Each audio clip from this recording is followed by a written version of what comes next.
Oh, I didn't even see the countdown. Well, we are live. What's going on? It's Thursday. It's a little warmer now. It's 91 degrees outside. Yesterday I didn't stream, but I got a few other things done.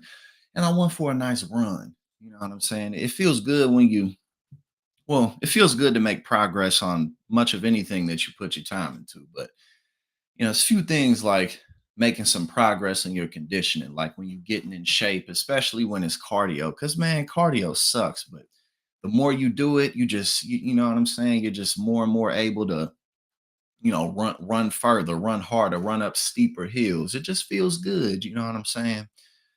But yes, we have arrived to Thursday, August 5th, and I gotta send some invoices to TYT. I keep forgetting to do that, but we're gonna get it done. Tomorrow I'm going to be on Indisputable with I don't know if I'm gonna be on with Dr. Richie or if it's gonna be with Sharon Reed. I'm not sure yet. What up, Triple I? What up, Triple I, Triple I? What's going on? We got Chet. What's going on? How y'all doing today? Thank you for joining. But yeah, I always joke about how when I do Indisputable, whenever the doc is out, if he's not sick, it's because he's being Batman and some shit. You know what I'm saying? He off somewhere busy being Batman. Bruce Wayne, like he got to cut a ribbon or get another PhD in something. Dr. Richie is the man. We got Teddy in the building, Alonzo. Doctor Who gives a F. What's going on? We got some things to discuss today. But yeah, man, I'm just there's so it's someone who works in the media. It's just been really interesting watching this whole cycle, as we near the November 5th election day. And like, there's the media does a good job in certain platforms. Like print media is still really good. All the good juicy stories that we go over here or that are just elsewhere on other platforms, you can get good news via articles and as well on different even mainstream news outlets. People will have their own segments. Maybe they'll talk about something for 30 minutes or something, and oftentimes those can be pretty good too because they're given like a full perspective on something going on. But them roundtable discussions are just it's nothing but narrative building.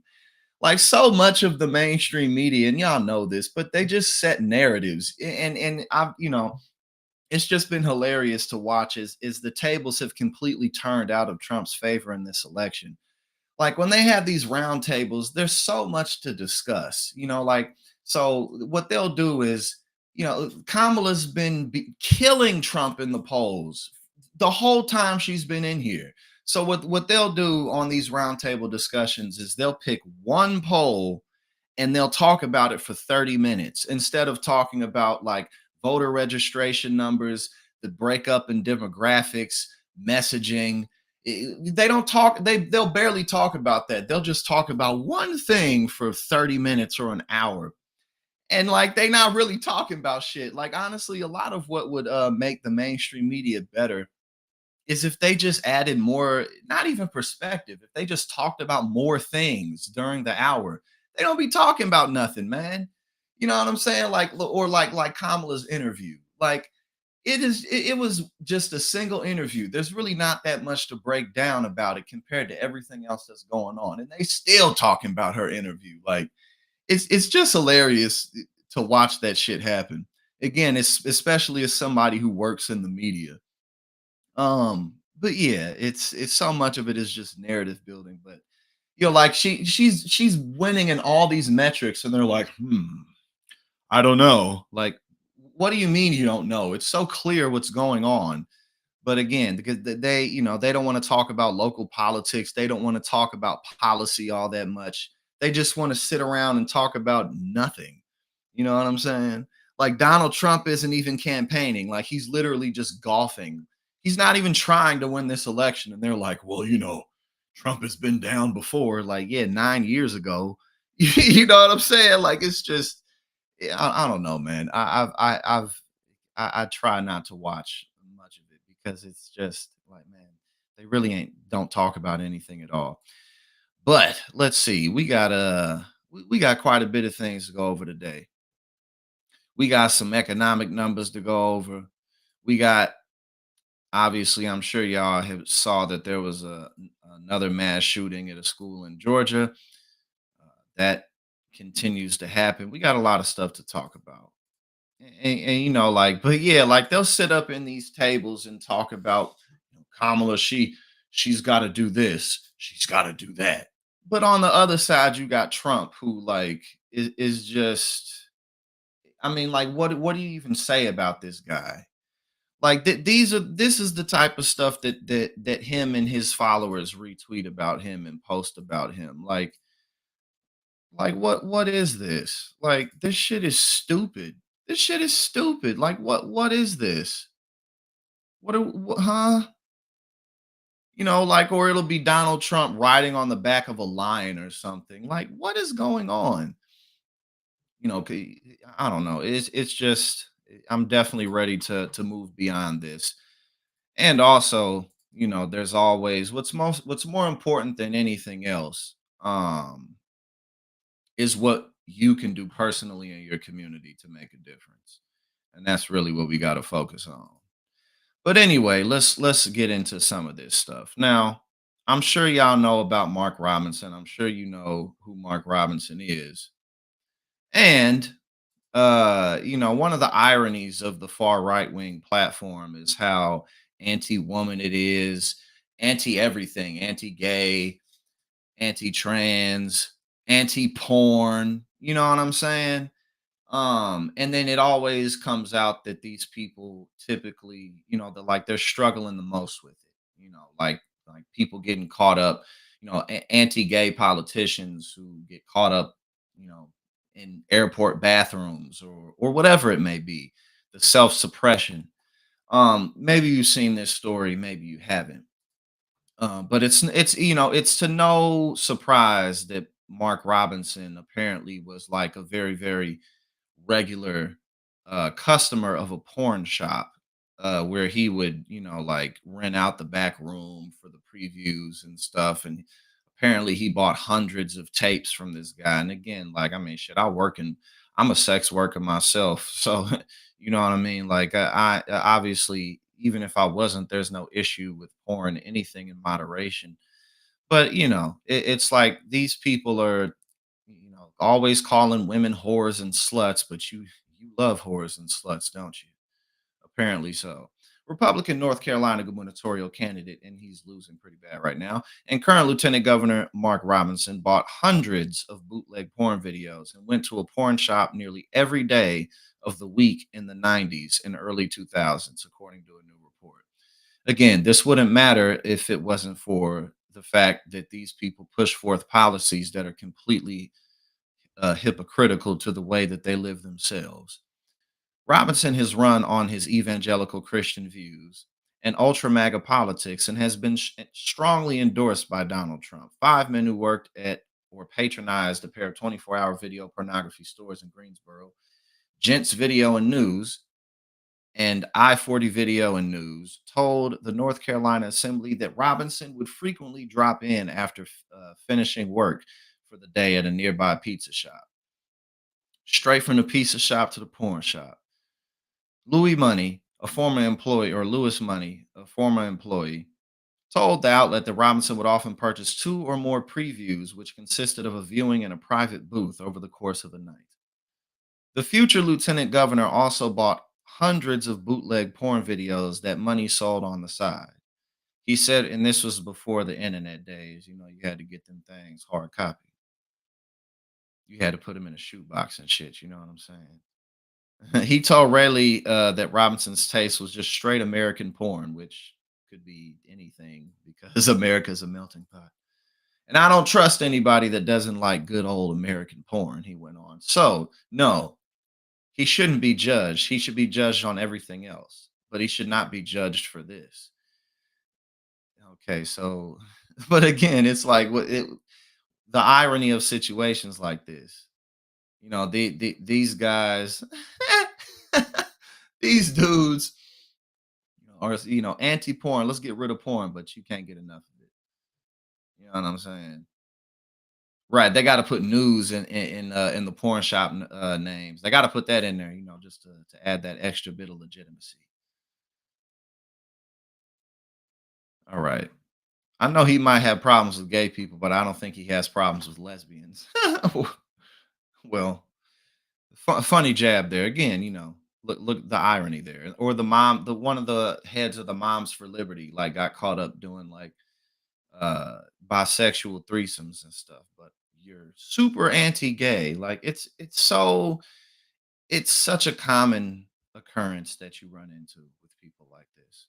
Robinson has also railed against the practice of teaching public school students about gender identities and sexual orientations, calling books that discuss the subject borderline child pornography. And also, I mean, he's what was it? Some up until the fifth grade, the children don't need to learn about X, Y, and Z. Like, he's just a goofy dude. He became a devout Christian later on, but this was talking about the 2000s and in the early 90s. But yeah, no, again, it's like this stuff like this is completely ironic or unironic, rather, however you want to look at it. But it's just like another day, another hypocritical Republican. All right, let's go. Let's get into. Let's see. Yeah, and and Trump, he did another town. Well, not another. Like, Donald Trump can't stay out from in front of the cameras, and he seems to think that the more people see of him, then that'll change their minds, but it's not. Like, the more people see of him, the more people are becoming turned off by him. It's not. I mean, not only is he losing by every metric imaginable, but I have a strong suspicion that a lot of Republicans are going to vote for Kamala Harris, or they're just not going to show up to the polls. Like, any reasonable Republican that cares about any type of conservative future can clearly see that this man is just not it. And obviously, he's going to have a bunch of people who vote for him. But I, I'm I'm pretty confident that Kamala's going to overperform the polls because he's just so like he's just so ridiculous, man. And he did his quote unquote town hall yesterday at Fox, but really it was just an echo chamber of people cheering his name. That's all he really cares about at the end of the day. Like, that's all any of this is. Is an opportunity for him to hear himself talk. I can't He imagine. can't get all, and he's still talking about Joe Biden.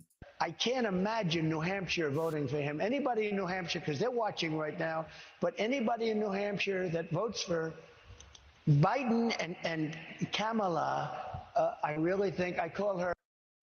Yeah, and I mean, there's a whole lot of stuff from it, but it was just him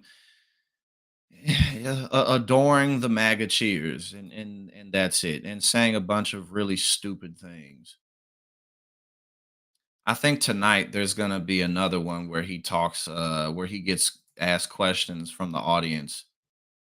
It's just like he clearly can't do better than this. He's not gonna do better than this. So let's see what's up. And they're going to get the questions. I've already heard they're going to get the questions in advance. They even have Donna Brazil. Remember Donna Brazil? She gave Donna Brazil. She's the real beauty. Donna Brazil. She gave Hillary Clinton the questions. You remember that? And she works for ABC, and she's at the round table talking about the debate. So we're going to watch very closely, but you're not allowed to do it. We even have a clause in the contract. You can't give him the questions, but.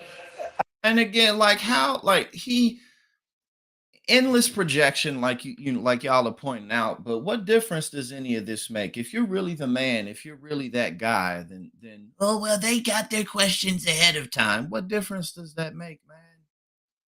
And what was it here? Was it? I mean, you can't even keep up with this shit. Yeah, was it this thing that he did? He was like, and you saw when Kamala was at doing her interview, she had notes. I know all about notes. She was looking down. She had notes. Like, he's like he one of the things that, like, Donald Trump, all he knows how to do is swindle. That is all he knows how to do. It's just endless swindling. Nothing else. He doesn't know anything. He doesn't care to know anything. It's just swindle, swindle, swindle. He's constantly conning. That's all he does. That's all he is. Like a perfect example of someone like him is what's it called? Better Saul Goodman from Better Call Saul, just like a like he's just a huckster. That's all he is. And he that's why he says things like Kamala embraces Marxism, communism, and fascism. Like not that how do you embrace all of those things? Because he doesn't know anything. He doesn't know shit. Like it's so like and it's so old and tired. Y'all can tell I'm tired of talking about him. And there and we're gonna talk about a whole lot of other stuff today anyway. But I mean, he's just a one-trick pony. This is all he can do. I'm not sure it's going to help her that much, though. I think you might give her the questions and give her the answers with the questions. I'm not sure it's going to help her. I don't know. All right, now, so unlike Kamala Harris, our time is actually up. However, we're going to let Dave McCormick ask the first question, and we're going to air that not tonight, but tomorrow night. He always does this, you know. I do. Our time's up, but you know what? Let's make 2 shows out of it. All right. More from President Trump as we continue. We are in the all-important state of. I mean, that's all it was. And that's whatever he does tonight, because his only tune is everything's so terrible. You have to vote for me because everything's so bad. Everyone's an enemy. Everybody it is. And it's like more, it's just, he clearly doesn't want to be doing this shit anymore. I'm telling you, he's going to lose by bigger numbers than anything is suggesting, because there's going to be a lot of Republicans who just don't vote or write someone else in or vote for Kamala, because it's this shit is just it's tired. Not going to allow it. You can't take the chance. You have no choice. You've got to vote for me. You've got to vote for me. You got to. Even if you don't like me, you know. Yeah. It's no, but even if you don't like me, you can. And then he did some shit. I think he did something today where, I mean, but the thing he did today was real low energy. Everything he said was really dumb. And again, like, it's funny to watch anybody think that, oh, Trump's the debate is everything. Like, this will turn it around for him. Like, no, it's not. It's not. And I mean, even if he miraculously did really good at the debate, that's not going to happen. He's not going to do good at the debate. Like, the amount of hope and cope they're putting into this dude, when all they had to do was pick another candidate. That's all they had to do was pick somebody else. Because he's completely incapable of doing anything necessary. And as we talked about many times, the whole reason that Republicans like him is because of all the stupid BS. That's the whole reason that they ever liked him in the first place. That's the main reason.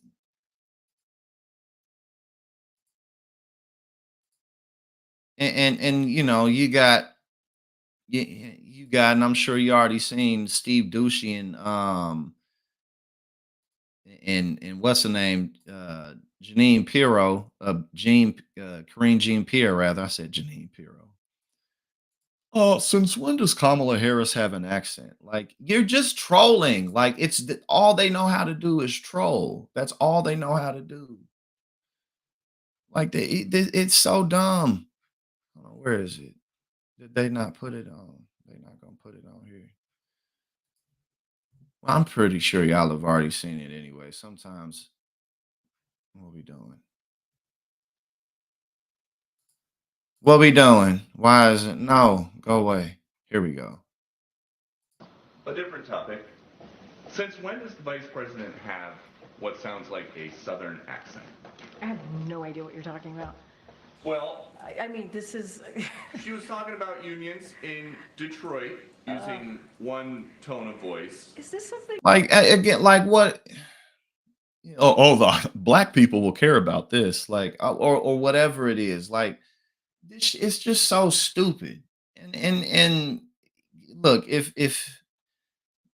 okay, okay, let's say okay, if she talked with some twang, like you like you've never heard of people talking a little bit differently in front of different people, and even at that, it's like your dude in his interview the other day said that he had every right basically to commit treason. I had every right to do that. Like, and the best that they can do is since when does she have a southern drawl? Like this shit is stupid.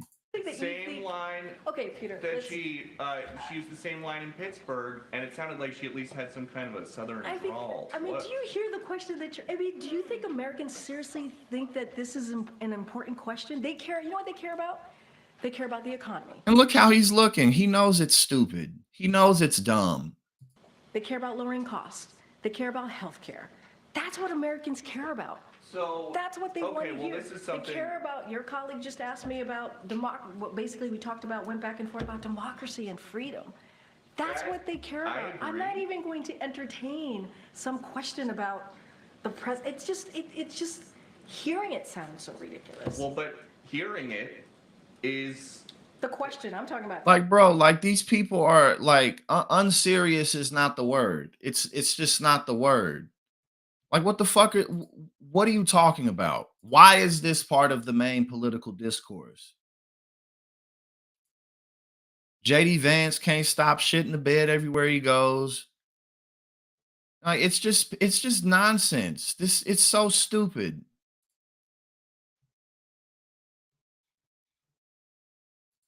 Look for a home 30 years ago. Seems like yesterday. I finally found a great home. It was a starter home, 3 bedrooms, 2-car garage, nice backyard on a cul-de-sac. And it was a little expensive for me. It was $88,000. I was single, I was on my own, and my house payment was, I think it was something like $675. I know some of you who are paying these exorbitant rent prices are like, are you kidding me? I tell my daughter this story and she can't even believe it. She's like, tell the story again about how you bought that house and how much it was. But those were times when we could easily attain the American dream, and now it seems out of reach. The only way we get this back is to elect President Donald J. Trump and J.D. Vance and Kari Lake. It's the only way to get it back. The only way. Now, I'm not going to promise that we can deliver $88,000 median price homes. Police. And by the way, we should be thinking about and praying about those 2 Phoenix police officers who just got shot yesterday. God bless them and thank them for their service. Sounds like we got one in stable condition, and that's great, but hopefully both of them come out of it. But look, wanted to defund the police, now she says she doesn't. She wanted to ban fracking, now she says she doesn't. She was the border czar who opened the American southern border, but now all of a sudden she says she believes in border security. I joke with President Trump that she's going to show up at a rally one day with a long red tie and the slogan, "Make America Great Again," because that's what Kamala Harris is doing. She's pretending to be, we had a rally, Charlie, where the president, he called me right before I went out, and he said, "What do you think's going on here?" And I said, "I don't know, sir. I think maybe she wants my job." She realizes the Kamala Harris campaign is not going well. How on the one hand can Kamala be trying to be Trump, but she's also a raging communist? How do those two things go hand in hand? So she wants to replace me on the ticket, but we cannot let the American people forget how radical she is. See, again, like, okay. She is exactly what she said she was. She is exactly what she has governed as. And the reason why she only talks to the American people with a teleprompter sitting in between them is because she knows the. Okay, well, we're gonna skip through because everyone talks with teleprompters from time. Like, what? Okay. And number 3. They are open border candidates. Kamala Harris now Open has border candidates. Trump's border wall in her advertisement. And so, was she not That's hard to believe. Even for me, that's hard to believe. No, it's true. You guys saw that. The Trump's border wall was in her ad. She stopped construction of the border wall on day 1. That's what Kamala Harris did. So is it the border wall that's laying on the ground? Because that would be appropriate, because that's what Kamala Harris actually did. Unit where they interdict all the drugs that are coming into Valdosta, Georgia, 60,000 town, very small town. boxes and boxes of candy. I'm talking about like Sour Patch Kids, Nerds, things like that. And I said, why are these in here? And it's because the cartels have figured out that if they make this stuff look like childhood candy, it's more likely to get through. So now what happens when a kid picks up a packet of Nerds on a playground or opens up a packet of candy in his high school, and now that kid is going to die because he took a piece of candy? Or even to take it a step up, I mean, we're in a church and we believe in the Christian faith and forgiveness. We believe in second chances. It's one of the core messages of the gospel. It really bothers me when you hear about some kid who, they smoked a joint and it was laced with fentanyl, or they got into a pill and it was laced with fentanyl, and now a childhood mistake took their life. And you'll even hear sometimes when I talk about this, you'll hear sometimes people on the radical fringe say, well, they shouldn't have taken that in the first place. And that totally misses the point. And by the way, have some compassion for your fellow citizens, right?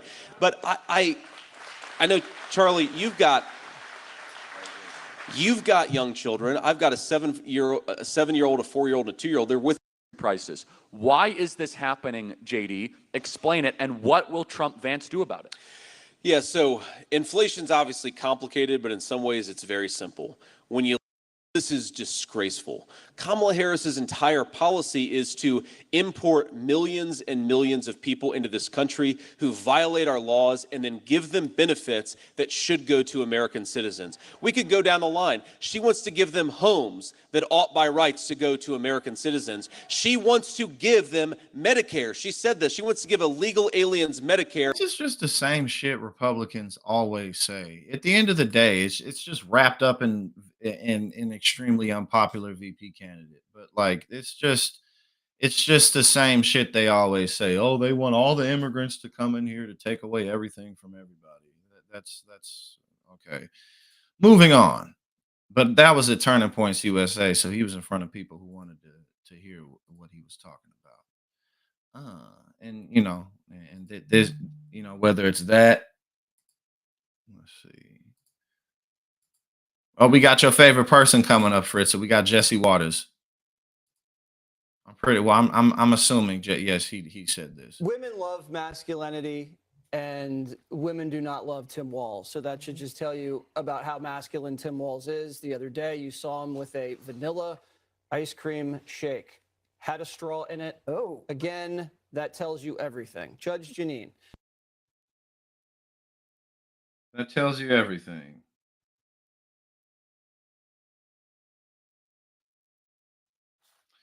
Okay. Yeah, I mean, like again, what do you even say to shit like this? Like, what is this? All right, what's this right here? We got some more of these clips. We got a couple more clips before we get into other stuff because again, there's a lot of other shit happening. What he said, women love masculine women don't love like Tim Wall. Like, are you 17? Are you 17, Jesse? Are you 17 years old? Yes, exactly. Exactly, Dragon Ball Super. That's exactly what it is. And they can't hide it. They cannot hide it. What can we do about lowering the cost of daycare? Hayden, obviously a working family, and it's very hard for working families to get by. How will we lower the cost of daycare? Such an important question, Charlie. And I think one of the things that we can do is make it easier for family models to choose, or for families to choose whatever model they want, right?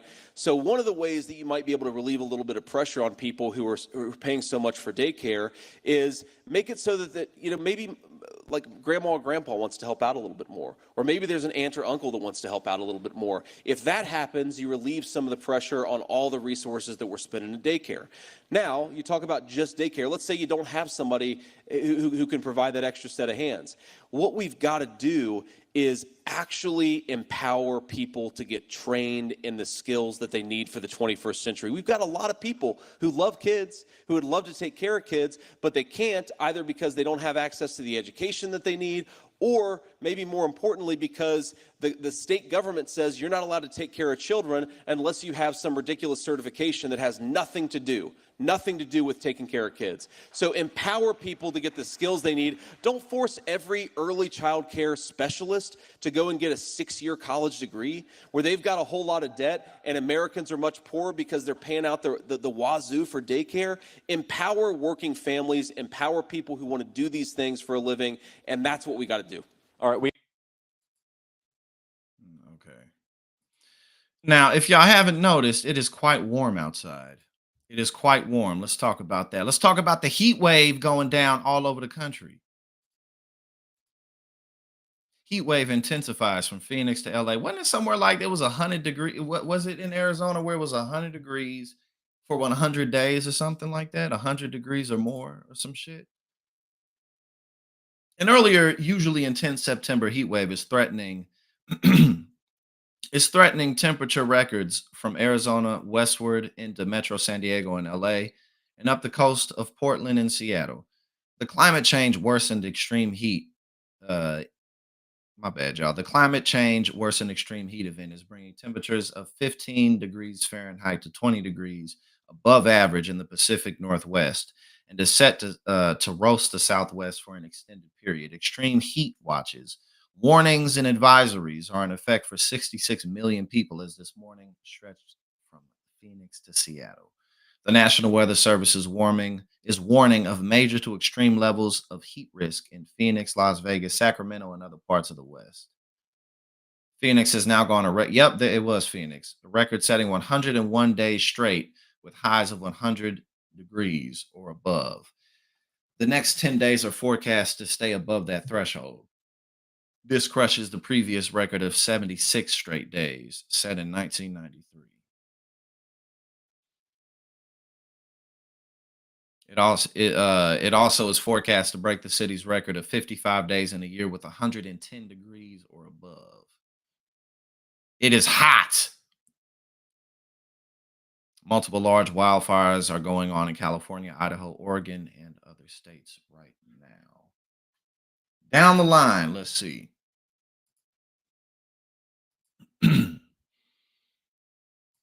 We got another mass shooting. It's hard to keep up with these shits, man. Like these happen so often, and absolutely nothing gets done about it. Mainly, honest, this is an issue that we honestly can just, in terms of any type of gun legislation passing or not, you can really just blame Republicans for nothing ever being done about gun violence. Because if they weren't in the way, then there would be something that would be done about it. But the Republican Party is so completely glued to the idea that we can't do anything about gun control whatsoever, or else the next thing you know, no one's going to have them or some shit like that. 4 dead, 9 hospitalized in shooting in Georgia high school. A 14-year-old Appalachia high school student has been charged with the murder of 4 people after murder after 4 people died and 9 others were injured in a shooting at the Winder, Georgia school on Wednesday. Georgia Bureau of Investigation Director Chris Hosey identified the suspected shooter as a 14-year-old Colt Gray and said he will be tried as an adult. Investigators believe the suspect used an AR platform-style weapon. It's always some type of assault rifle. Georgia authorities identified the 2 students killed in the shootings as Mason Schermerhorn and Christian Angelo, both 14-year-olds, and math teachers Christina Arimi, 53, and Richard Aspinwall, 39, who was also an assistant football coach. Of the additional 9 people injured, the GBI said 8 were students and 1 was a teacher. Quote, "We don't expect any more fatalities at this time." The Jackson County Sheriff's Office interviewed the shooting suspect last year, the FBI's Atlanta office said on X Wednesday morning. Quote, "In May 2023, the FBI's National Threat Operatives Center received several anonymous tips about online threats to commit a school shooting at an unidentified location." So, quite some time ago, over a year ago, they got tips about this. Within 24 hours, the FBI determined the online post originated in Georgia, and the FBI's Atlanta field office referred the information to the Jackson County Sheriff's Office for action. Posey said in a news conference earlier that law enforcement received a call about an active shooter around 9:30 a.m. Local law enforcement and school resource officers arrived within minutes at the school and encountered the suspect.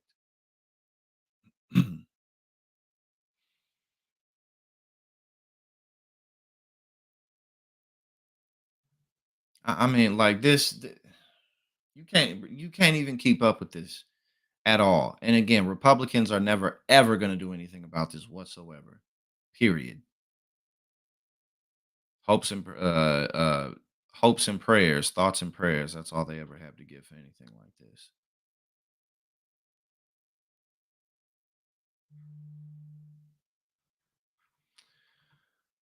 Ugh.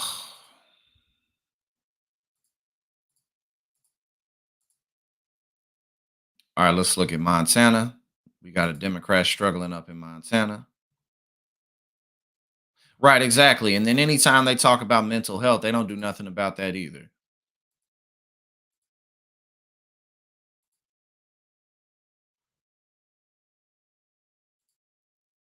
Democrat faces tough deficit in pivotal Montana Senate race.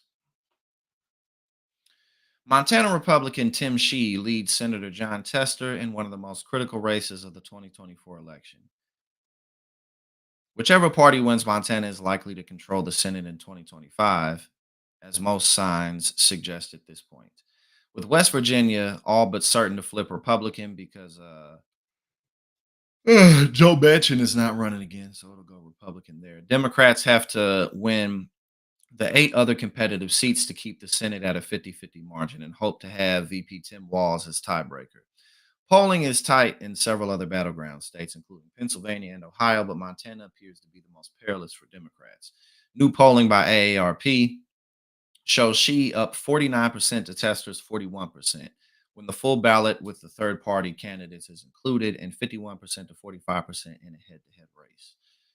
It's a bright spot for the GOP, which has been hit hard by Vice President Kamala Harris moving to the top of the Democratic ticket. Republican strategists tell Axios they are bullish about their chances of flipping the Montana seat. Quote, even in the 2020 Senate race, which Steve Daines won by digits, we never saw numbers as strong as we are seeing now from Tim Shee. Protecting the Tester seat is the Democratic Party's top priority in the Senate. So they're going to be putting, yeah, I was just about to say they're putting a whole lot of money there. It says right here they poured $128 million into the Montana Senate race, advertising and ad reservations so far this cycle, and compared to 109 million from Republicans. Democrats for years have had a substantial fundraising advantage over Republicans. And he's in a deeply red place. So we'll keep our eyes on that. But it's looking like I mean he probably will not win that seat. And it says right here Trump won Montana by 16 percentage points in 2020. And it'll probably be, I mean, he'll win Montana again for sure. But yes, we got Tester who's down, what was it, 9 points. We'll get into some of Harris's tax policies in a moment. Let's see. We got early voting starting very soon. Let's see. First votes of 2024 election are about to be cast. So let's check out where that goes down.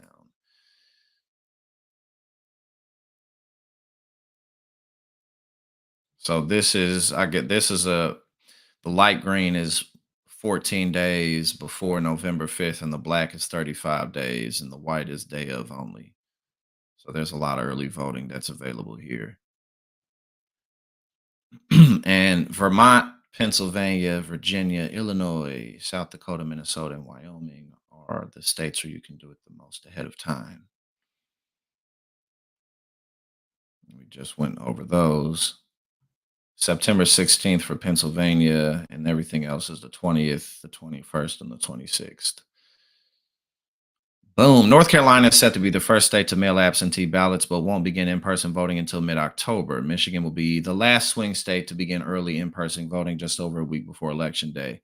Federal law requires absentee ballots for overseas and military voters to be mailed out 45 days before the election. Robert F. Kennedy Jr. is trying to halt the absentee process in North Carolina so he can get off the ballot, barring a last minute intervention from the judge in a hearing scheduled for Thursday. Kennedy's still on the ballot in Michigan and Wisconsin.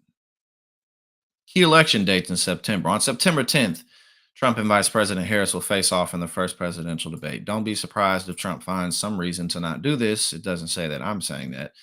But as of now, he's going to do it. But I won't be surprised at all if he pulls out last minute for some reason because he's not going to do well and he knows he won't.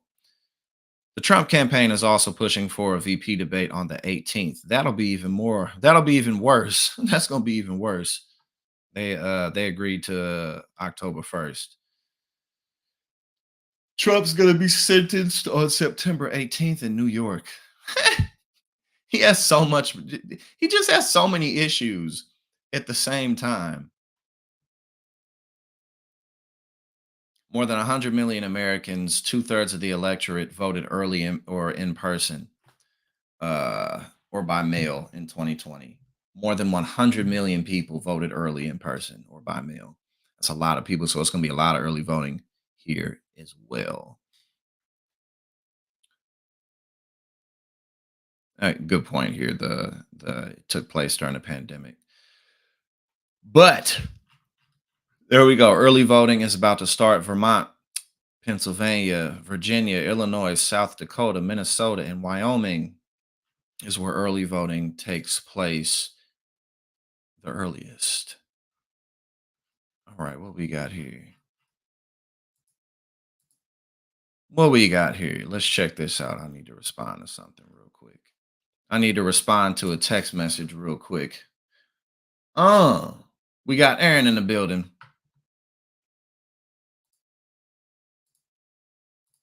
Newsmax having to shuffle away to be like, no. The election wasn't rigged. We don't want to get we don't want to get sued. We don't want to get sued for $1 billion like Fox. Here on Newsmax 2 as well as Newsmax.com. Well, Mark Zuckerberg, the chief executive officer of Meta, admitted to the House Judiciary Committee that the Biden administration pressured his company to censor Americans and throttle the Hunter Biden laptop story. Let's check in with independent journalist Gabrielle Kachia. Gabrielle, good to have you with us on Newsmax this evening. Great to be here. Thank you for having me. So it certainly should not be that much of a surprise that Mr. Zuckerberg was involved in censoring conservatives and also covering up that Hunter Biden laptop story. Were you surprised? No, I wasn't surprised at all. And I'll have you know, while I was working in White House information technology, my boss was actually one of those working closely with Mark Zuckerberg in Silicon Valley. So when the new administration came in, I witnessed firsthand the staff of White House IT wiping all of the tools, essential tools, and slowing down a network migration for security infrastructure for the new administration back in January of 2021. So for me personally, I certainly wasn't surprised. But secondly, I argue that this might not necessarily be even just a free speech issue. I would argue that there's a lot of the Constitution at threat in this exact moment. When you saw the letter that Mark Zuckerberg penned, I mean, they touted that they have this new policy in which they won't suppress information in waiting for fact checkers to take a look at the information that may be flagged, whether through AI or through other users like Facebook or Instagram. But I could tell you, even just firsthand personally, I post pictures and videos of gun information, gun education. In one of my last posts, I was told by Meta specifically 3 days ago, funny timing with this letter saying that they're not suppressing particular content, in which I was told I would not be found searchable or on the Discover feed of Instagram specific, which is owned by Meta, which also obviously has Facebook. So I don't believe much of anything that comes out of this letter. And to me, this is a sounding of the alarm that someone, it was in his ear, or he wants to get ahead of the game, and whatever information is coming out, he does not want to be liable. Yeah, and even to add further to that, like so much of social media is nothing but a spam of right-wing memes. Like so much of it. Because Whether it's on Facebook, Twitter, Elon Musk purposefully makes it more and more of a right wing spam platform. You got True Social, you got all these older people on Facebook who are all caught up in these right wing memes. Like, this is just BS. The idea that these people are being censored or blocked, it's absolutely not true. They're just whining because their ideas are unpopular. So he is saving himself in this particular situation when it comes to Meta and the government. So you don't believe that Mr. Zuckerberg is doing this out of the goodness of his heart? No, I do not. Hey, listen, I am one of those people that I am a constitutionalist, and the Constitution is for everybody. So if someone does have that awakening and they want to come to the side of reconciliation and understand that maybe they got it wrong, I'm open arms for that. I welcome it.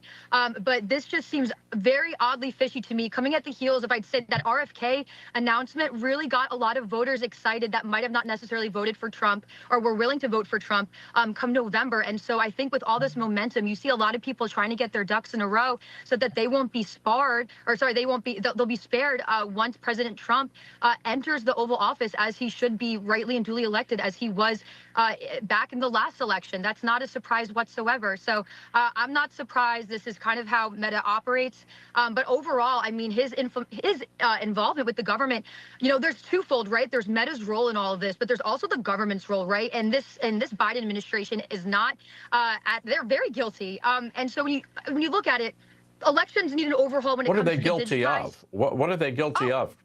Well, they're guilty of exactly what Zuckerberg had penned, saying that they received pressure in suppressing particular stories of information, like we talk about the Biden laptop, like we talk about election misinformation. I mean, talk about the fact that right now, with the backing of the U.S. government, right? They are still pursuing defamation lawsuits against whistleblowers.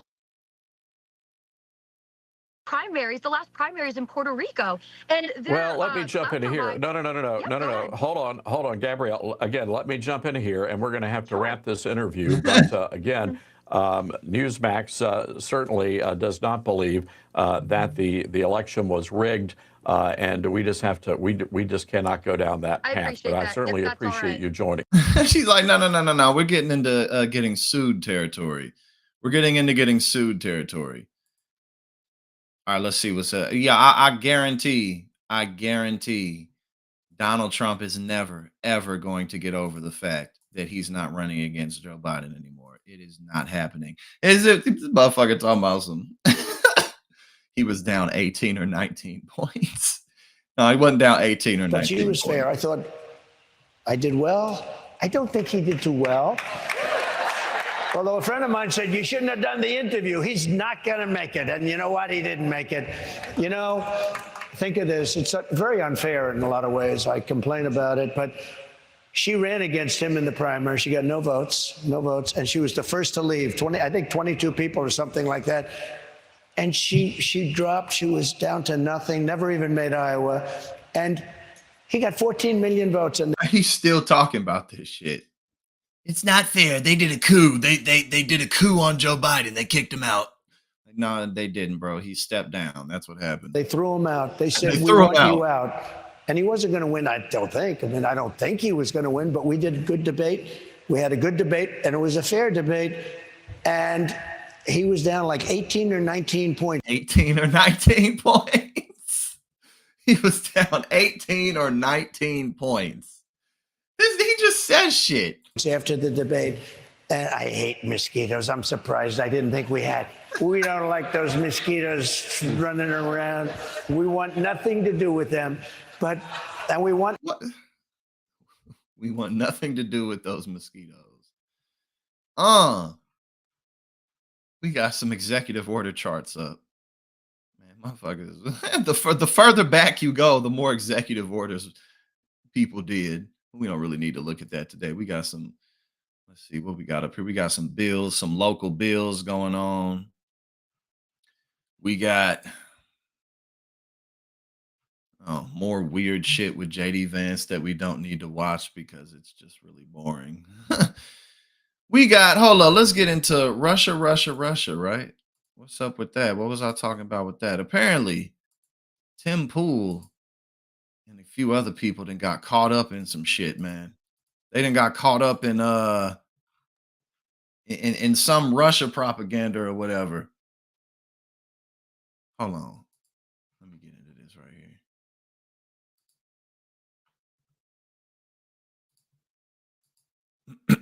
here.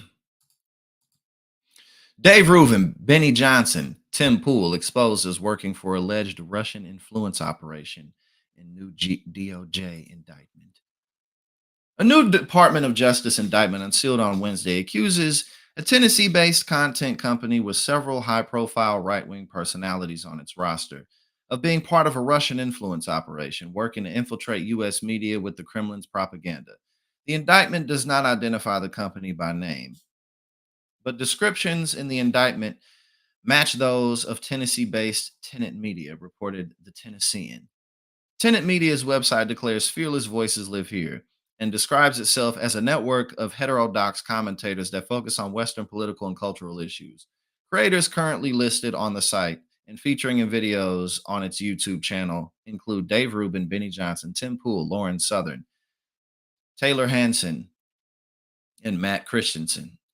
According to to a DOJ press release regarding the unsealed indictment Wednesday, two Russian nationals, uh, Kostian Kostinchin Kalashnikov, Kalashnikov, 31, also known as Kostya, and Elena Afanasvaya Seva. Oh man, I'm bad at reading that. 27, also known as Lena, were charged with conspiracy to violate the Foreign Agents Registration Act and conspiracy to commit money laundering. These two individuals, because I'm going to butcher their names, I'm just going to say this individual and these two individuals were employed by RT,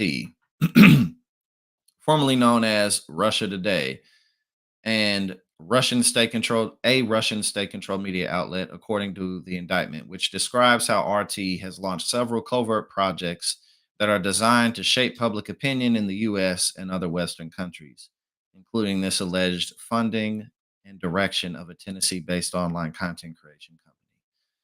The indictment goes on to allege that the defendants have deployed nearly $10 million laundered through a network of foreign shell entities to covertly fund and direct the Tennessee company. They just getting laid out with money, man. Everybody who's part of this indictment, they just peeling money off that tree. That's why there's so much money in right wing media. Well, there you go. Let's check out Benny Johnson. Hold on, let's see. I got Tim Pool. It's definitely. I could definitely believe that he took some of that money for sure. We got Christina in the building. What's going on?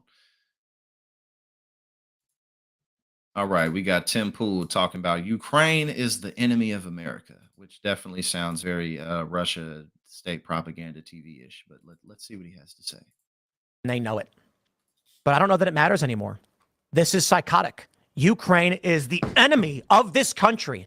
Ukraine is our enemy, being funded by the Democrats. I will stress this again. One of the greatest enemies of our nation right now is Ukraine. They are expanding this war. Now, don't get me wrong. I know you've got criminal elements of the U.S. government pushing them and guiding them and telling them what to do. Ukraine is now accused, a German warrant issued for blowing up the Nord Stream pipeline,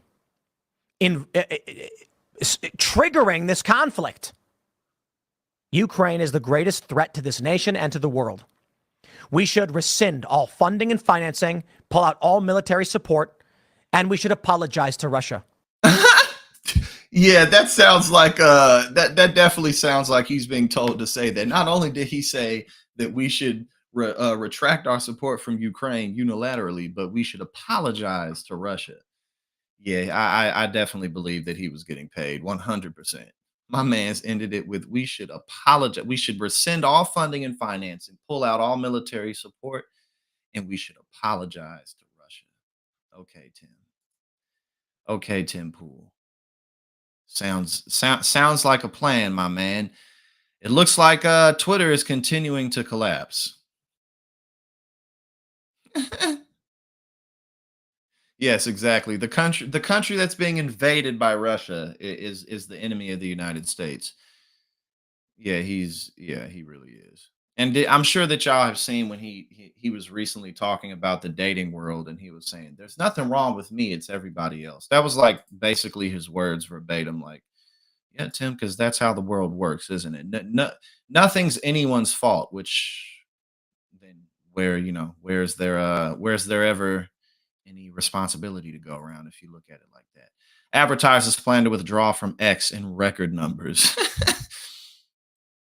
A record number of firms plan to cut advertising spending on X next year because of concerns that extreme content on the platform could damage their brands, dealing another blow to the financial fortunes of Elon Musk's social media company. A global survey by market research from Kantar found that a net 26% of marketers plan to decrease their spending on X in 2025, the biggest recorded pullback from any major global ad platform. Damn, 26%. Only 4% of marketers overall think X ads provide brand safety. That what? 4%? I mean, it might as well be zero. Certainty, okay, compared to 39% for Google ads.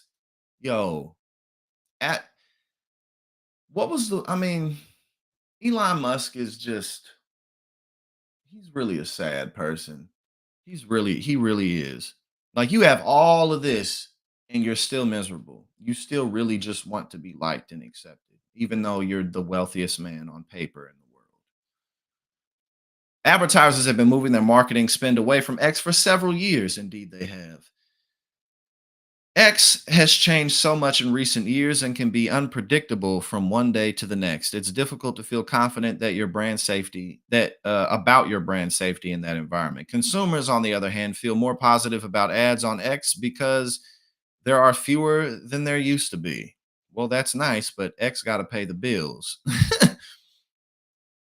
And for I haven't been on Twitter in a while, but for the most part, it seems like everyone just not many people really enjoy it. I mean, people weren't liking it that much before, but now it just seems like an unbelievable cesspool. Ugh.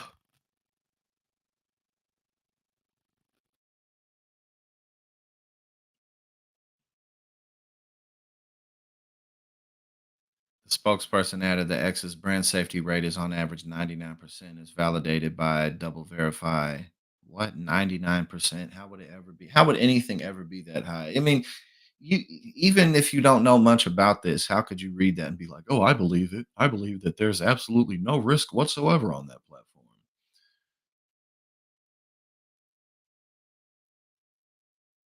Hmm. All right, there we go. It looks like the platform is going to continue to tank. And we talked about Mark Robinson a bit before, and it's looking like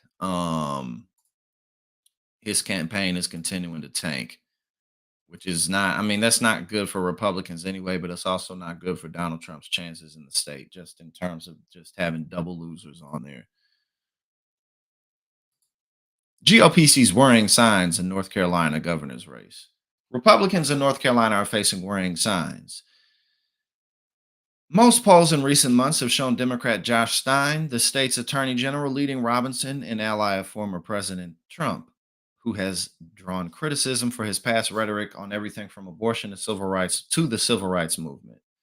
Of course, the civil rights movement was a mistake. That's why my black ass is in the position that I'm in now. He's a clown. He is a clown. I mean, like, oh, okay, man. And then of course, when we started off this segment, despite all his rhetoric, he clearly has a porn addiction that I highly doubt that he's gotten over. It's always those people, right? Some Republicans fear Robinson's controversial persona could cost them the governor's mansion, and the challenge will be even tougher for him as Vice President Harris has seemingly made inroads in the state as well. Quote, that is the dominant feature of the race, Republican strategist Douglas Hayes said, referring to the controversy surrounding past comments Robinson has made. Robinson first rose to prominence in 2018 when he spoke in defense of gun rights at the Greensboro City Council meeting, which helped launch his successful run for lieutenant governor in 2020. He narrowly won the election to become the first black lieutenant governor of the state, even as incumbent Democratic Governor Roy Cooper won election by a slightly larger margin. Throughout his political career, Robinson has rallied those on the right as a strong Trump ally and firebrand on conservative principles that he does not stand on himself. Big irony there, big surprise. But his principles and rhetoric have at times caused friction. Yeah, I mean, we don't even need to go over the stuff that he talks about because we already know it's just ridiculous nonsense. And lo and behold, it's costing him. Because even if you believe in a lot of the nonsense he says, you need your person to be at least a little bit competent, don't you, to get to get anything done along those lines.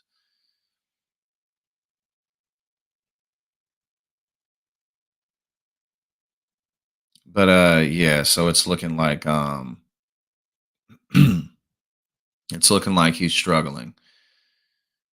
Struggling. A recent survey from the Hill Emerson College polling had Stein up 6 points overall, while it found the candidates were about even with men. Stein led among women by 12 points. Man, women are going, whoo! Women are going to be a large part of so many Democratic victories in this election cycle.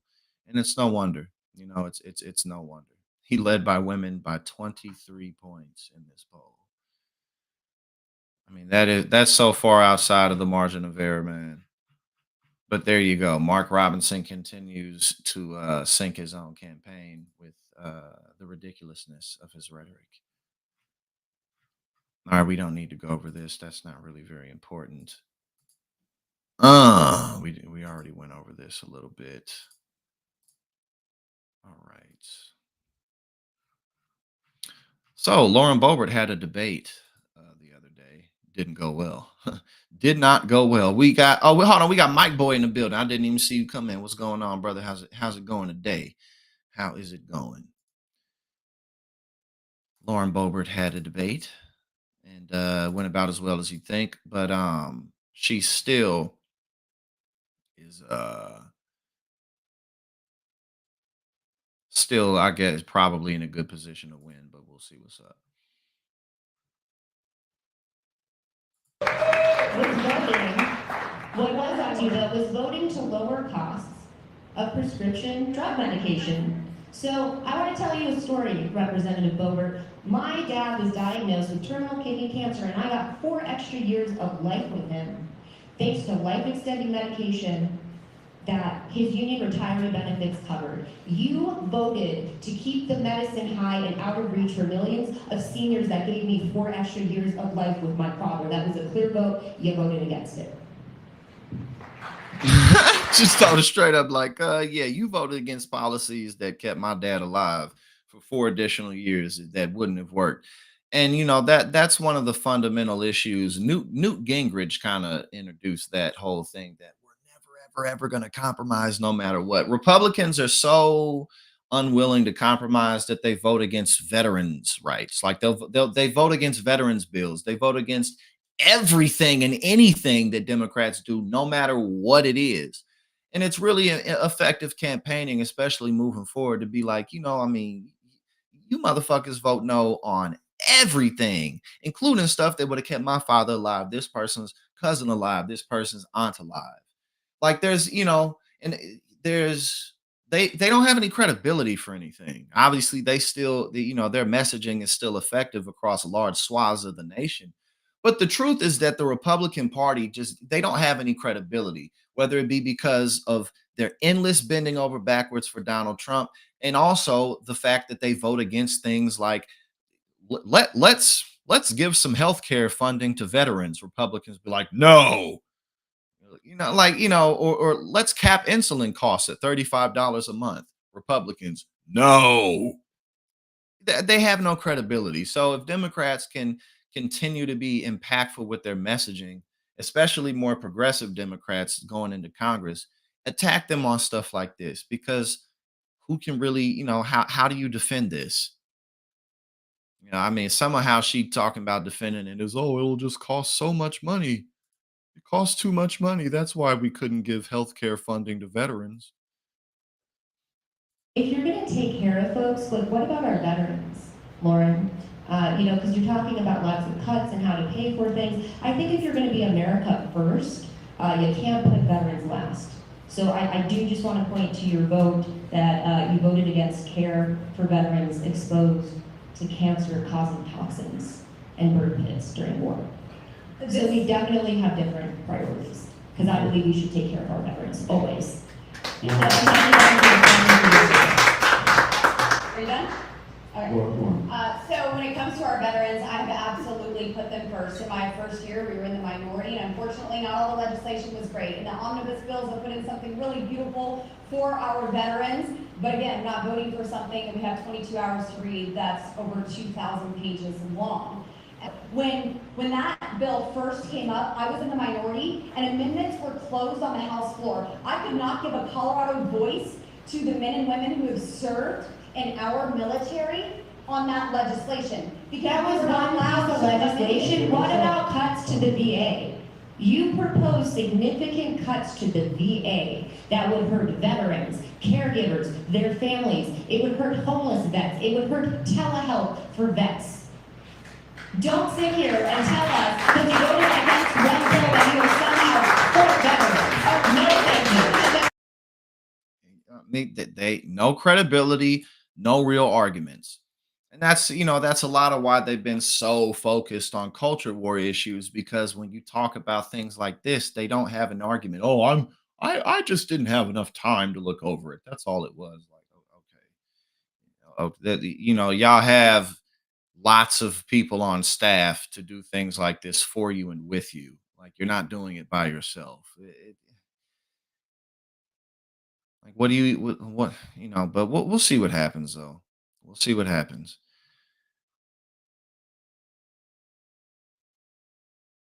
Because from what I know, she's still in a good position to win this. But that's primarily how her debate went. I don't think they're going to do another one. But that's how it went. It went really bad.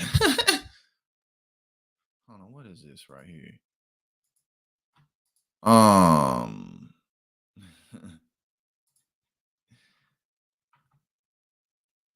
and we got and it's like, I'm not weird, he's weird. These people are weird. JD is not weird. He's a solid rock. I happen to be a very solid rock. We're not weird. We're other things perhaps, but we're not weird. But he is a weird guy. He walks on the stage. There's something wrong with that guy. And he called me weird. And then the fake news media picks it up. That was the word of the day. Weird, weird, weird. They're all going, but we're not weird guys. I mean, that's what his town hall, quote unquote, was. That's all it was. And he's doing another one tonight, and that's all it's going to be. He did some speech today, and it was really bad, really stupid. I mean, it's not going to change. It's not like it's not. Nothing about this is it's changing. Hold on, what is this?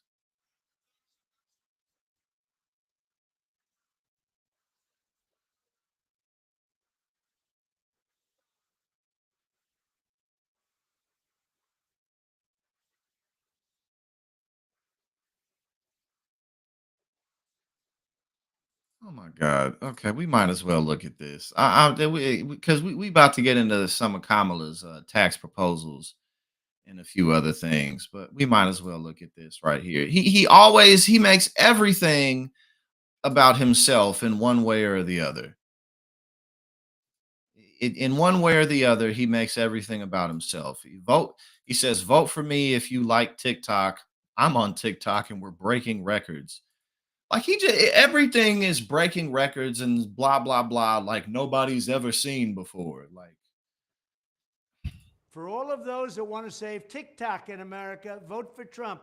The other side's closing it up. But I'm now a big star on TikTok. We even have TikTok Jack, and we're setting records. what does that even mean? We're setting records. We're not doing anything with TikTok, but the other side's going to close it up. So if you like TikTok, go out and vote for Trump.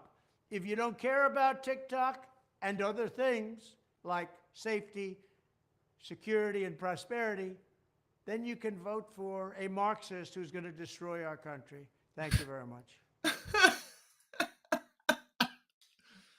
if you don't care about TikTok and you don't care about things that matter, then you can vote for Kamala Harris. I don't want your vote. He just does whatever he wants, man. He can't stay off the cameras. And again, it's like the conversations that are had about this race are so stupid because on the one hand, it's like you'll be like, the way that Kamala's lighting in her interview was a bit off. I think her lighting should have been brighter. And then you got Trump who does stuff like that, like we're breaking records. What are you breaking records in? What does this even mean? Like, it's really incredible. Man, the Republican Party they're in such a bad position because, I mean, for a lot of reasons, but even, Trump, everything goes right, Trump loses the election. Uh they can't really get rid of the MAGA base. It's not going to just disappear along with Trump's loss. That's not how this is going to go. They're still going to have so much control and power over the party. They're going to be really mad when he loses. Like, there's just like, what are they really going to do about any of this? Like, how are you just going to all of a sudden pretend like, no, actually, we're moderate Republicans? Like, no, you're not. You have allowed your party to get taken over by extremists. That's what happened. So it's just like, what a conundrum these people are in. And then you got Tim Walz. Like, the bar is just so low. They've set the bar so low. Like, Kamala's just a normal politician. She's just a regular Democrat. And it's like, oh God, she can speak. She's not insane. Oh my God. Tim Walz can buy donuts and not be a creep. Here I have to tell you, the governor of Maine talks about whoopie pies. Do they get to lay claim to that? That he does. There are 3 states that claim. Like, look how much more comfortable he is with people compared to JD Vance. Like, he's a statesman. On what's his record? Oh, I help kids eat. I paid leave programs. They claim to the whoopie pie. Pennsylvania, Massachusetts, and Maine. So who has? Pennsylvania, All right, obviously. that's what I need to know. So, Mayor, I said, Jenna Mills is always telling me about Maine whoopie pies or whatever. And I mentioned, I said, I hear the folks in Pennsylvania talk. Yeah, these are really good. So what am I looking at for whoopie pie? Traditional whoopie pie is a chocolate cake, cookie combination with cream. Like, literally, the vice presidential pick for Republicans can't even do this. Like, he goes, oh, how long you been working here? Okay. What about you? Okay. Like, icing in between. The rumor was it was developed that farm wives used to pack it up, leftover cake batter they would make into a portable cake for their husbands to take to work out to the fields. yes, RFK Jr. said that Kamala is not qualified to be president, and we need somebody who can speak an English sentence. Like, it's just, they can't help themselves. Nothing they attack her for means anything. It doesn't mean anything. Like, oh, she had a Southern drawl when she was speaking. What does that mean? What does that mean? Jesse Waters, Tim Walz is feminine because look at how he drinks out of his straw. Like, what is this? Versus y'all, pictures of Trump riding on the backs of lions and with his shirt off with swords and stuff. Like, what is this? So it's Is sacrilegious to move away from chocolate, or is that acceptable? that is peanut butter original. There's the variety pack with chocolate chip. There is pumpkin with fall. That's a big popularity. We're a big fan of pumpkin. We're a big fan of pumpkin. Okay. All right. All right, I think that's what we can do. Absolutely. Open year round. Like, he's just a normal guy versus this. Okay, yeah. She doesn't want to be on film, guys, so just cut her out of anything. Appreciate that, man. I'll put you in some of vice presidents. We're going to do 2 dozen. Okay. Yeah. Just a random assortment of stuff here. How long are you working? You know, like look at how uncomfortable he is with that, right? But he's so comfortable when he sits down in an interview setting and he says stuff like, well, scientifically, women who don't have children kind of don't really have much of a purpose.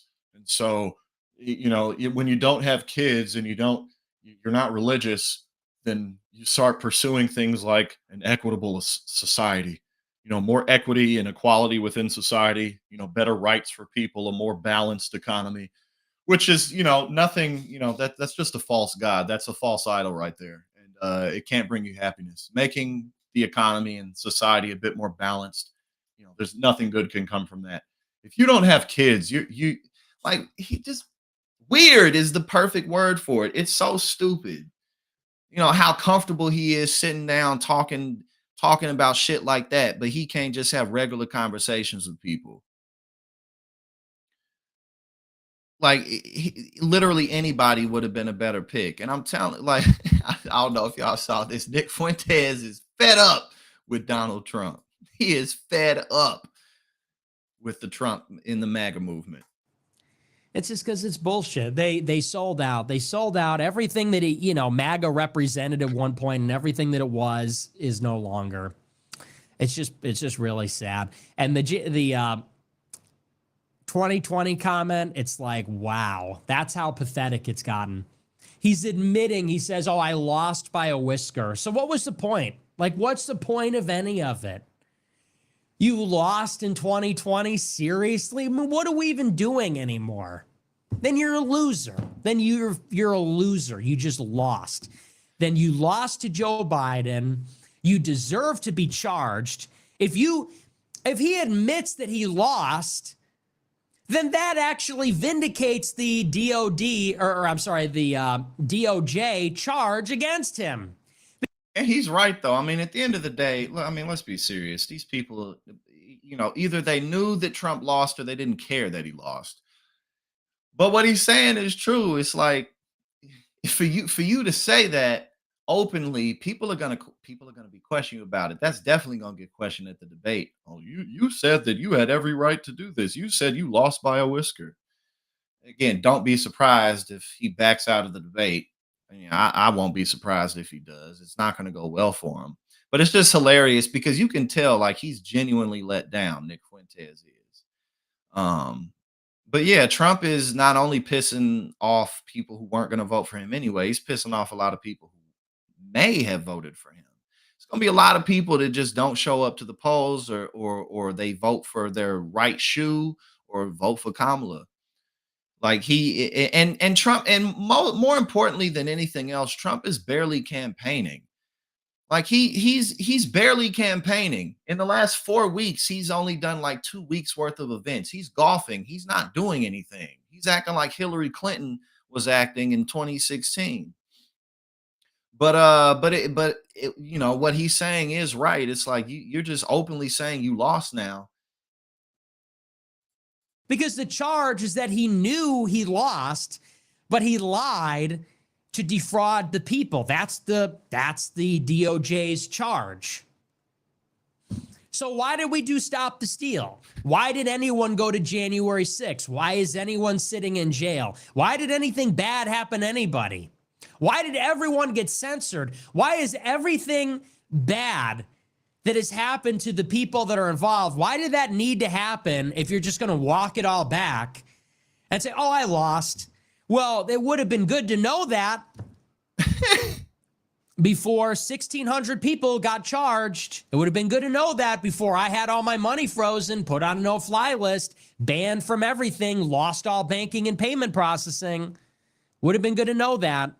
And you could tell he's genuinely let down that Trump would admit to committing treason, because you're right, Donald. That's exactly what the dude committed treason. That's what he did. And for him to openly admit that, he really is saying like, it's just always been about me. Well, again, of course, we all knew that, and they knew it too. But what he's saying is true. It's like for you to just publicly admit it completely defeats the purpose. 2017, dedicated my life to this as an 18-year-old in college, just feels like a big ripoff. And don't get me wrong, I'm an adult. It's not whining. I'm not complaining about it. I'm saying You can't say those things for that reason. Like, don't get me wrong. I don't regret anything, and we all make our choices. And look, it didn't work out. It is what it is. So I'm not mad saying I want those years back. I want those decisions back. I'm not saying that. I'm saying that just goes to show what a tremendous betrayal it is. It's just such a callous indifference to the sacrifices that his supporters made on his behalf. Welcome to reality, Nick. I mean, again, it's always been painfully obvious that Donald Trump is nothing but a huckster. That's all he is. That is all he knows how to do is swindle. Nothing more. That is it. We've all seen it. But again, what he's saying is true. But I guess better late than never. But yeah, can't really feel sorry for Nick Fuentes. It's really difficult to find any sympathy for a guy like this. You know, You know, people are more willing, I think, to tolerate losing than a total betrayal. You know, it feels now like the whole thing, and it wasn't pointless, but that's how it feels at this point. So I know everyone considers me to be an extremist, but I'm the logical conclusion of Trumpism from 2016. I was the Trump generation. I turned 18 when he became president. I was one of the first guys, one of the first influencers in the post-Trump. no, I think that Donald Trump not campaigning is incredibly stupid. I think it's incredibly stupid. It's not, like he can feel like, oh, I'm just gonna take it. Like, and what you're saying, so life is clear in terms of like he think, oh, I'm just gonna say I won. But like there's already lawsuits ready to go. People already have their eyes on all of this. So like what that's your plan of, oh, I'm just gonna lose and take it anyway. Like I have no, that shit isn't gonna work. That shit ain't gonna work. And the fact that he thinks it will is hilarious because every single day he just makes things worse and worse for himself. So like uh, uh, what a clown. He's such a clown. He's openly admitting defeat and he's like, I'm just gonna take the election. Fuck it. Like, okay, man. Good luck with that shit. Good luck with that. Because it didn't work for you last time. And now everybody it got shit ready to go. You already getting sued for it. It's already lawsuits that are up and ready. And every single day you kill your campaign more and more. And you're just like, I'm just gonna take the election. He's so stupid. For him to literally just be publicly admitting what he's trying to do via his actions, he's such an idiot. It's so fucking dumb, man. All right, let's see what we got. We got the DEA ramping up medication, ramping up the production of ADHD meds. So stuff like Adderall, the methylphenidate variations, and stuff like that. Because there had been a pretty big short. It was a shortage in the market for quite some time. I remember when there was a shortage, it was like, oh.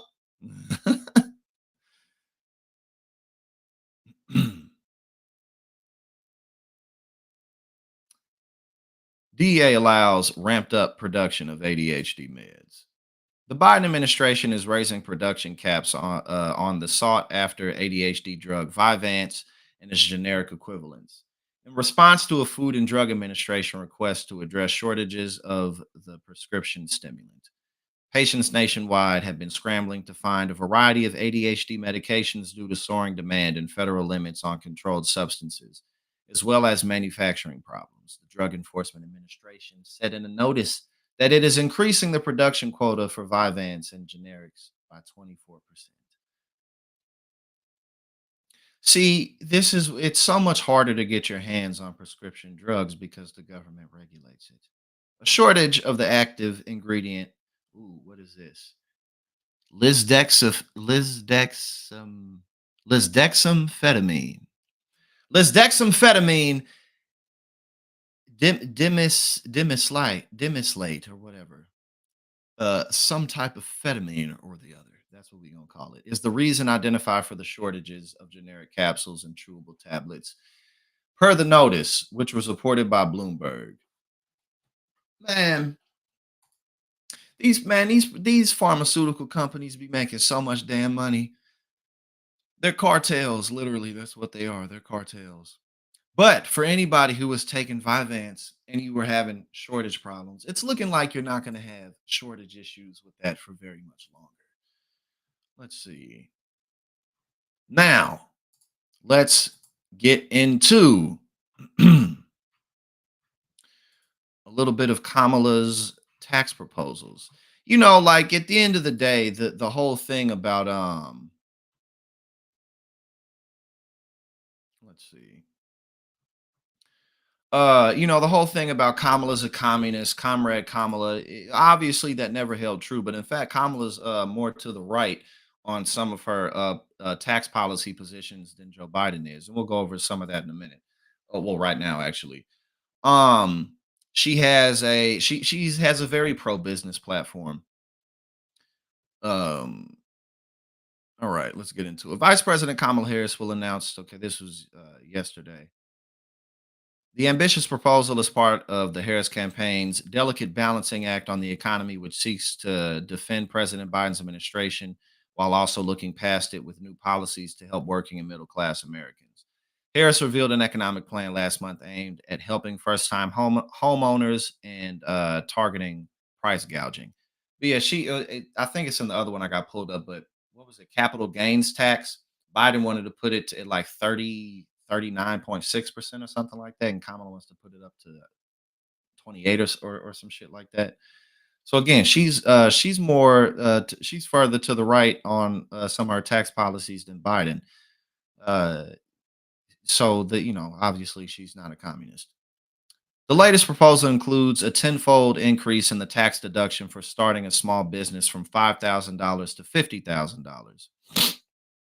So anybody who is interested in starting a small business, which is a lot of people, this is this could be of use, because starting a business is very, very expensive. In an effort to reduce taxes, new businesses will be allowed to wait to claim that deduction once they turn a profit. The proposal also includes measures to cut red tape by developing a standard deduction for small businesses and reducing barriers to getting occupational licenses across state lines. Harris is expected to pledge that 1/3 of federal contract dollars go to small businesses in her first term through the expansion of contract opportunities for rural and other undeserved small businesses. The goal is to beat Biden's record of 19 million new small business applications, with a goal of 25 million in Harris's first term. The rising number of small business applications has been a point of pride for Biden as proof the economy was healthier than the public gives him credit for. The Harris campaign did not provide the cost estimate of the proposal. That'll come later. All this shit will be hashed out in time. That's how it always works. And even if they did have it all the way up, it would just change anyway. As you know, if you're actually trying to pass something, then it has to go through Congress. But here is an example again of how Kamala is further to the right uh, than Biden for some things. So again, oh, she's the most radical leftist anybody's ever seen. Nobody's ever seen anything like this before. Like, no, bro, it's definitely not the case. She's a very normal Democrat. She's a very normal Democrat. And again, the Republicans' main problem is their guy's Donald Trump. Like, so there's no real argument. All right. Harris's call for Americans making $1 million a year to pay a 28% capital gains rate marked a symbolic departure from President Biden, who prefers a higher 39.6% tax on the capital gains. The current top rate is 20% plus a 3.8% Medicare surcharge. She spent the first 6 weeks of her presidential campaign embracing Biden's positions as her own on tax policy and some other areas.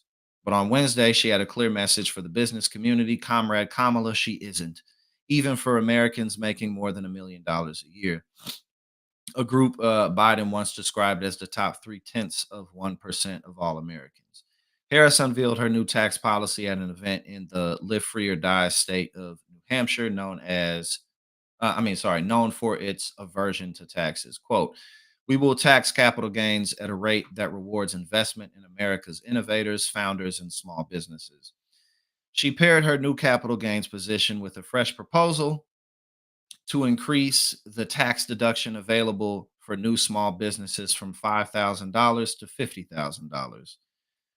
Quote, one of my highest priorities will be to strengthen America's small businesses.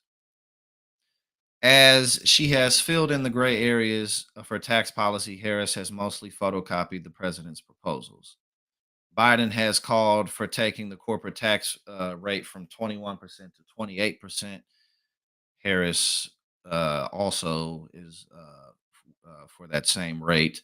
The minimum tax on billionaires, and she wants to quadruple taxes on stock buybacks, which absolutely should happen because stock buybacks are a fucking scam. It's just literally a fucking scam. Like, let's artificially inflate the value of our stocks by firing 10,000 people so that we can use the labor capital to invest in our own stocks. All right, hold on. Let's see. All right, no, we don't need to go over that right there. What was this from? And Biden's billionaire tax proposal was a 25% billionaire tax, which is, hold on, let's see. 25% minimum tax on the richest 0.01% of Americans, the new budget. And this is from last year.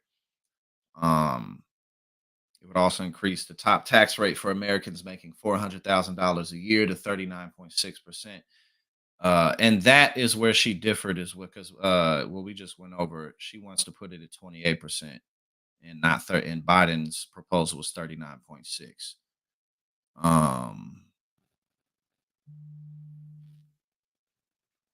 So there we go. There's a little bit of a little bit more info on the tax policies. Hold on, let's see. We're going to get rid of the loopholes that allow Americans who make more than $1 million a year to pay a lower rate on their capital gains than working Americans pay on their work. And again, she also has ideas to support more building of affordable homes and a $25,000 down payment for $25,000 loan down payment for first time home buyers.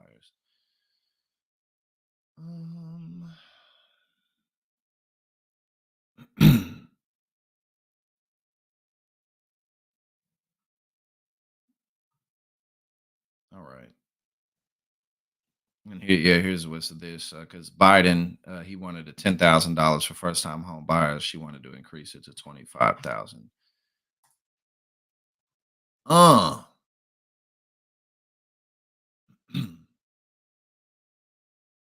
So yeah, so again, I mean, for the most part, it's a pretty standard, pretty standard center left Democratic agenda. I mean, really, the issue with the issue with the Democratic Party, among many other things, is usually not really the agenda. It's what they do instead of the agenda. You know what I'm saying? Because the Democratic agenda generally supports union membership. It generally supports like raising the minimum wage, expanding Medicaid, Medicare. That's generally what the platform supports. Now, obviously, they get in there and they don't do X, Y, and Z.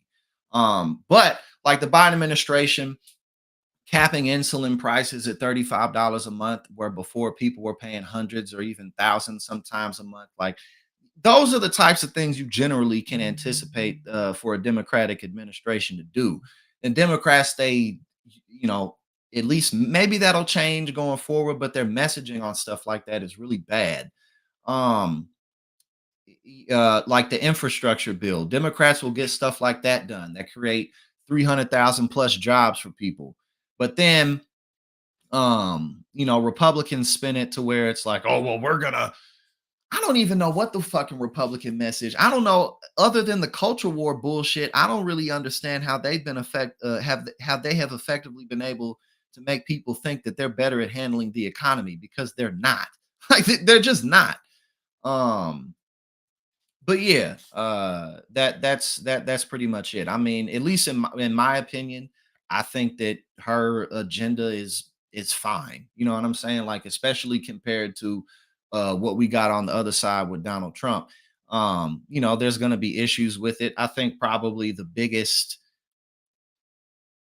most of the flack she gets, and most of the obstacles she faces will likely be how America continues to deal with Israel and Gaza, because that's been an issue for a very long time in terms of AIPAC's influence over the government. How America just really continuously does whatever Israel wants. We continuously give them weapons. We continuously let Netanyahu get away with stuff. I think that'll be a very glaring issue that she has. But um, I mean, her policy agenda is, obviously it could be more of X, Y, and Z, but um, what's Trump talking about? Putting a 10% tariff on everything coming in here, deporting people who protest on college campuses.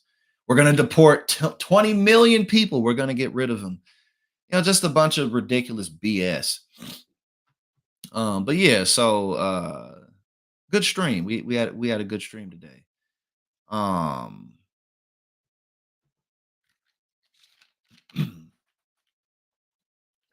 Tomorrow I'm gonna be on Indisputable. I don't know if I'll be on with Sharon or Dr. Richie yet, but y'all can catch me there at 2:30 Eastern time, 1:30 Central time.